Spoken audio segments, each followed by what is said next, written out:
Rajesh Kotak sir, जय हिंद, बहुत बहुत शुक्रिया समय देने के लिए। Thank you sir. जय हिंद Rajesh ji. Thank you sir. Sir, एक बड़ी अहम खबर आ रही है कि एससीओ समिट में प्रधानमंत्री मोदी शिरकत नहीं करेंगे। 3 और 4 जुलाई को एससीओ की समिट होनी है, प्रधानमंत्री मोदी उसमें नहीं जा रहे हैं। उसको लेकर अब कई सवाल उठ रहे हैं। खबर यह है कि एस जयशंकर जाएंगे प्रधानमंत्री मोदी, क्योंकि सेशन का आखिरी दिन होगा। वो तमाम विपक्ष के सवालों के जवाब दे रहे होंगे।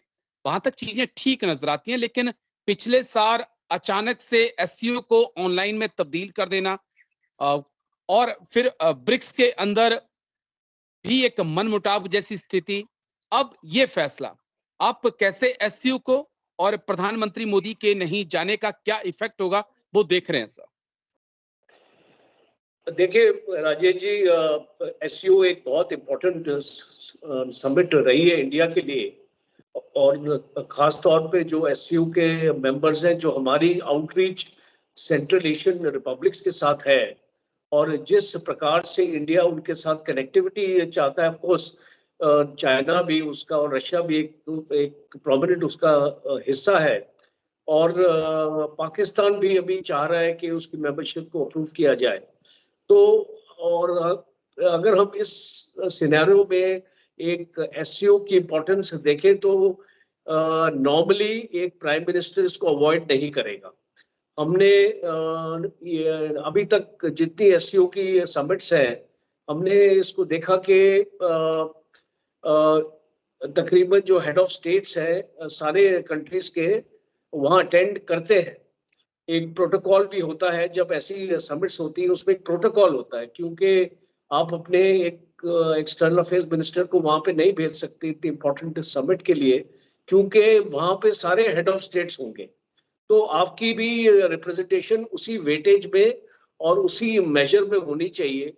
तो मैं इसका दो कारण जो सामने आते हैं, देखिए इंटरनल पॉलिटिक्स जो है और इंटरनल जो आप पार्लियामेंट्री की जो सेशन होगा पार्लियामेंट का, वो आई डोंट थिंक उसको प्रेसिडेंस लेनी चाहिए एससीओ के ऊपर, बिकॉज या तो आप अपनी फॉरेन पॉलिसी में बदलाव चाह रहे हैं कि हम एससीओ से अपने आप को डिस्टेंस करें, और जैसे आपने बताया कि पिछली भी समिट ऑनलाइन हुई थी, तो इस बार भी मोदी जी अगर पार्लियामेंट का इतना प्रेशर था तो हो सकता था मोदी जी ऑनलाइन भी अटेंड कर लेते समिट को, एटलीस्ट उनकी वहां पे प्रेजेंस का जो उसको फायदा होता। और एक इम्पॉर्टेंट मुद्दा एससीओ में हमेशा रेज होता है, वो होता है टेररिज्म के ऊपर। और इसको टेररिज्म का जो मुद्दा है एससीओ में, जो उसके एजेंडा में हमेशा रखा जाता है, बिकॉज ये जितने भी मेंबर्स हैं और जो हम भी, जो हमारा भी फोकस रहता है कि टेररिज्म से कैसे निपटा जाए, और खास तौर पे जो हम पाकिस्तान का देख रहे हैं, हमारे नेबरहुड में जो ये मामला भी चल रहा है, तो ये मैं मानता हूं कि फॉरेन पॉलिसी में हो सकता है, बिकॉज अभी बहुत जल्दी होगा इसके ऊपर एक कंक्लूजन पे आना, बिकॉज जब तक एक हम इस समिट को होने नहीं देते, और खास तौर पे चाइना और रशिया का भी रिएक्शन देखने को हमको भी मिलेगा कि वो क्या समझते हैं कि इंडिया का वहां पे अगर प्राइम मिनिस्टर मोदी नहीं आए तो उसकी क्या खास वजह हो सकती है।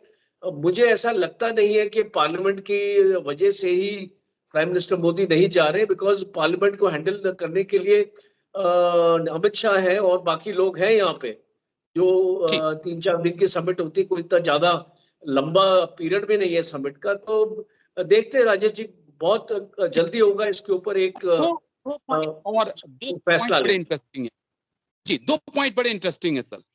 2019 के बाद से शी जिनपिंग के साथ, चीन के राष्ट्रपति के साथ कोई द्विपक्षीय मुलाकात नहीं हुई है। G20 में वो आए नहीं थे, ब्रिक्स में गए थे तो वहां पर भी ब्राजील में तनातनी सी दिखाई पड़ी थी। एससीओ समिट जो भारत में लास्ट ईयर हुई, वहां पे भी उसको लास्ट टाइम पे ऑनलाइन कर दिया गया। तो क्या एक मुलाकात की संभावना बन सकती थी? 2021 के बाद से राष्ट्रपति व्लादिमीर पुतिन भारत नहीं आए हैं, वो नॉर्थ कोरिया चले जा रहे हैं, वियतनाम चले जा रहे हैं, चाइना चले जा रहे हैं, सऊदी भी चले गए, लेकिन भारत का रुख उन्होंने नहीं किया है। तो क्या ये भी एक मौका था पुतिन को ये बताने के लिए कि नहीं, हम यूरोप के साथ नहीं है, हम पहले भी आपके साथ थे, आज भी आपके साथ हैं और आगे भी आपके साथ रहेंगे? देखिए, पुतिन तो हिस्सा है एससीओ का, तो मुझे ऐसा लगता नहीं है कि पुतिन को मैसेज दिया जा रहा है। चाइना को बेशक मैसेज दिया जा रहा है, क्योंकि अभी आपने देखा कि हाल ही में तिब्बत की जो कंट्रोवर्सी हुई है और नैन्सी पेलोसी का विजिट हुआ था, दलाई लामा से मिली थी, और फिर उसके बाद मोदी ने उनको ऑडियंस दिया था।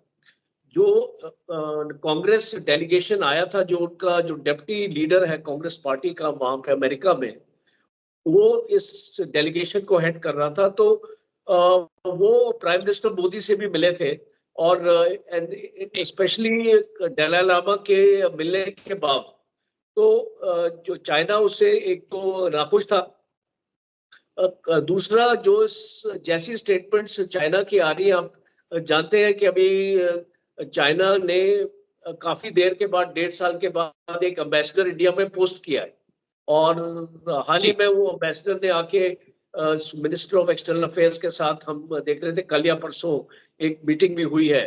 तो ये कुछ बारीकियां हैं जियोपॉलिटिक्स की, रिलेशनशिप्स की, जो हमको समझने की एक्चुअली जरूरत है।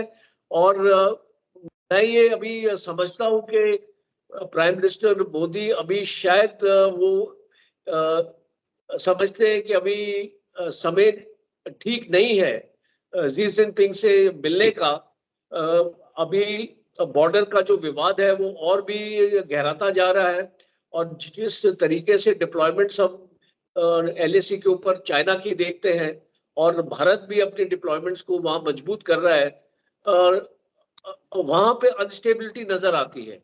और दूसरा, चाइना का भी जो रुख है वो कोई ऐसा कंसिलेटरी रुख नहीं है कि वो भारत के साथ बातचीत करने के लिए, बॉर्डर इशू को डिस्कस करने के लिए तैयार है।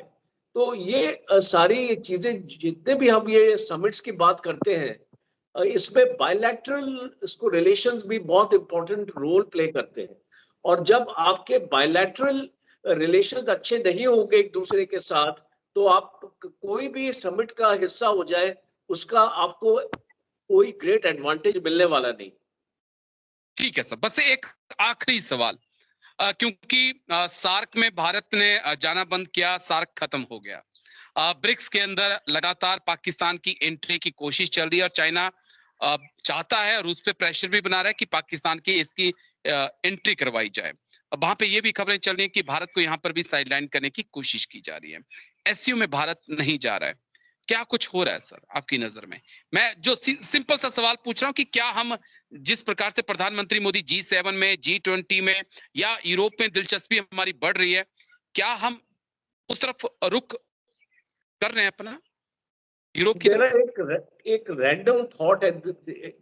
देखिए, एससीओ में चाइना और पाकिस्तान दोनों मेंबर हैं, और जो हम इस चीज को अभी देख रहे हैं कि भारत और अमेरिका के बीच, आप जानते हैं कि अभी जो है रिलेशनशिप और गहरा रही है,